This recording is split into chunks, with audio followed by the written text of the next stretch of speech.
Hello, ഇന്ന് നമുക്കൊരു crispy fried പ്രോൺസിൻ്റെ recipe നോക്കിയാലോ. നല്ല ടേസ്റ്റിയുമാണ്, അതേപോലെ തന്നെ സിമ്പിളായിട്ടുള്ള റെസിപ്പിയാണ്. അതിന് വേണ്ടിയിട്ട് ഓരോ ടൂത്ത് പിക്കും എടുത്തിട്ട് എല്ലാ പ്രോൺസിലും ഇതേപോലെ തന്നെ കുത്തിയിറക്കുക.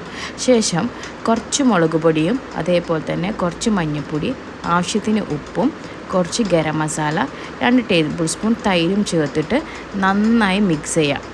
നന്നായി മിക്സ് ചെയ്ത ശേഷം അതൊന്ന് റെസ്റ്റ് ചെയ്യാൻ വേണ്ടി കുറച്ച് മാറ്റി വെക്കുക. ശേഷം കുറച്ച് മൈദയും അതിലേക്ക് കുറച്ച് പെപ്പർ പൗഡറും കുറച്ച് ചില്ലി പൗഡറും അതേപോലെ തന്നെ ആവശ്യത്തിന് ഉപ്പും ചേർത്ത് നന്നായി ആ ഒരു മിക്സ് ചെയ്ത് വെക്കുക.